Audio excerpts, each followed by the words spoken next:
제27장. 새벽에 모든 대제사장과 백성의 장로들이 예수를 죽이려고 함께 의논하고 결박하여 끌고 가서 총독 빌라도에게 넘겨주니라. 그때 예수를 판 유다가 그의 정죄됨을 보고 스스로 뉘우쳐 그 은 30을 대제사장들과 장로들에게 도로 갖다 주며, 내가 무죄한 피를 팔고 죄를 범하였도다. 그것이 우리에게 무슨 상관이냐? 내가 당하라. 유다가 은을 성소에 던져놓고 물러가서 스스로 목매어 죽은지라. 대제사장들이 그 은을 거두며, 이것은 핏값이라 성전고에 넣어둠이 옳지 않다. 의논한 후 이것으로 토기장의 밭을 사서 나그네의 묘지를 삼았으니 그러므로 오늘날까지 그 밭을 피밭이라 일컫느니라.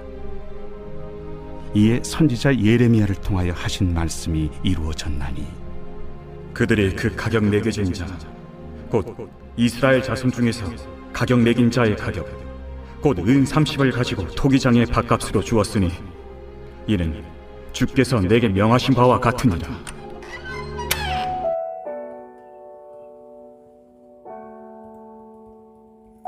모든 사람은 죄에서 자유로울 수 없고 스스로 제 문제를 해결할 능력도 없습니다. 오직 하나님의 긍휼하신 말을 바라보면서 회개할 때 이 죄사함의 은혜를 얻을 수가 있죠. 그러나 자기 스스로 문제를 해결하려고 하면 할수록 더욱더 나락으로 떨어질 수밖에 없는 그런 인간의 연약함과 이 무능력함을 오늘 가룟 유다의 그 최후의 모습을 통해서 발견하게 됩니다.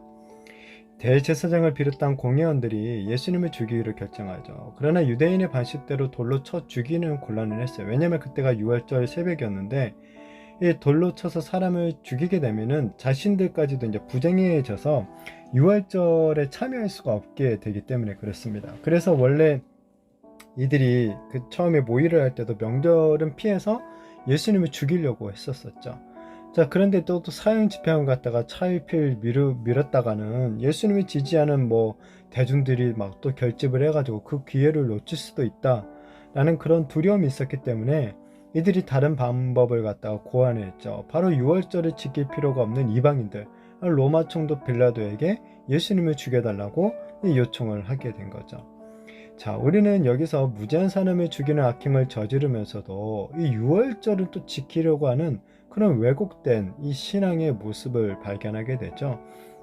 자, 이처럼 우리가 아무리 주일마다 그러니까 교회에 나와서 예배를 드리고 헌금도 바치고 이런저런 교회 일을 한다 할지라도 정작 일상에서는 악한 일을 저지른다면, 하나님의 말씀대로 살아가지 않는다면 예수님을 죽이려고 했던 오늘 이 대제사장들과 공회원들과 별반 차이가 없게 되는 거죠. 물론 주일 예배를 드리는 건 정말 중요한 일입니다. 그러나 또한 동일하게 이 평일에도 예배를 드리는 것과 같은 자세로 하나님의 말씀에 순종하며 살아가는 것도 너무나도 중요한 것이죠. 이 두 개는 사실 서로 떼어놓고 생각할 수가 없는 거예요.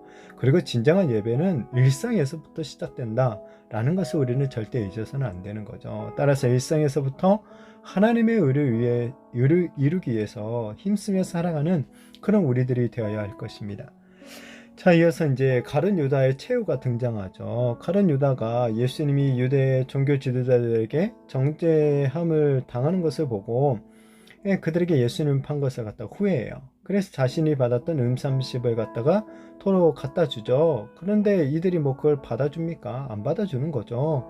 이에 가룟 유다가 자신이 무죄한 피를 팔았다, 그래서 죄를 지었다 라고 호소했지만 아무런 소용이 없는 거예요. 결국 가룟 유다가 그 돈을 갖다가 성소에 던져놓고 스스로 목매어 죽어버리죠. 범죄로 얻은 돈을 내어놓고 자신이 잘못했다는 증거로 스스로 그러니까 목숨을 끊은 거죠. 자, 대제사장들은 스스로 목숨을 끊은 이런 가룟 유다의 그 돈, 성전에 넣은 그 은 30이 거기에 있는 게 합당하지 않다라고 하면서 토기장의 밭을 사서 나그네의 묘지로 삼죠. 자, 마태는 이것이 예레미야 선지자의 글을 성취한 것이다 라고 해석을 하죠. 자, 근데 사실 이 사건은 스가랴 선지자와 예레미야 선지자의 글을 갖다가 통합한 거죠. 스가랴 선지자는 자기가 치던 양떼를 버리는데 그때 어떤 이들이 양떼를 끌어가면서 스가랴에게 은 30을 대가로 지불해요. 하지만 스가랴는 그 돈을 토기장이에게 주게 됩니다. 그리고 예레미야는 토기장이를 하나님으로 비유해서 이 땅을 사는 그런 또 사건이 있었죠. 마태는 이것을 통합해서 스가랴가 양떼를 버린 값 은 30을 자기가 가지지 못하고 하나님을 상징하고 있는 토기장이에게 준 것처럼, 유다도 예수님을 버린 값 은 30을 자기가 갖지 못하고 이 성전에 던졌고, 마치 예레미야가 땅을 산 것처럼 그 돈은 성전에 쓰이지 못하고 땅을 사는데 사용이 되었다라고 해석을 하고 있는 거죠. 하나님의 말씀이 성취되었다는 거예요. 이것을 보면 하나님은 악인을 통해서라도 그 말씀을 성취하신다라는 것을 보게 되죠. 자, 그렇지만 또 뭡니까? 악인은 하나님의 심판에 그대로 당할 수밖에 없다라는 것을 우리는 또 보게 되는 거죠.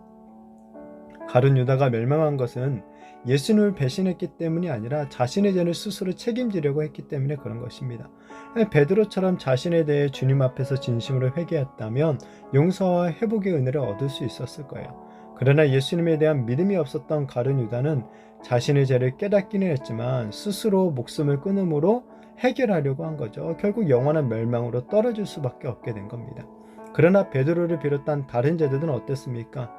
부활하신 예수님을 만나 회개하고 죄사함의 은혜를 받았다는 거죠. 그렇게 이 죄사함의 은혜를 얻는 유일한 방법은 뭐냐? 바로 우리의 구원자 되신 예수님 앞에 온전히 회개하는 길밖에 없다라는 것이죠. 하나님은 아무리 악한 죄를 지은 자라 할지라도 진심으로 회개하면 긍휼을 베풀어 주시는 거예요. 바라기는 하나님 앞에 정말 우리가 회개함으로 말미암아 죄사함의 은혜를 온전히 누리고, 또한 이 회개의 복음을 전함으로 말미암아 많은 사람들 또한 우리처럼 이 구원에 이르게 되는 그런 놀라운 역사들이 나타나게 되어지기를 예수님의 이름으로 축복합니다.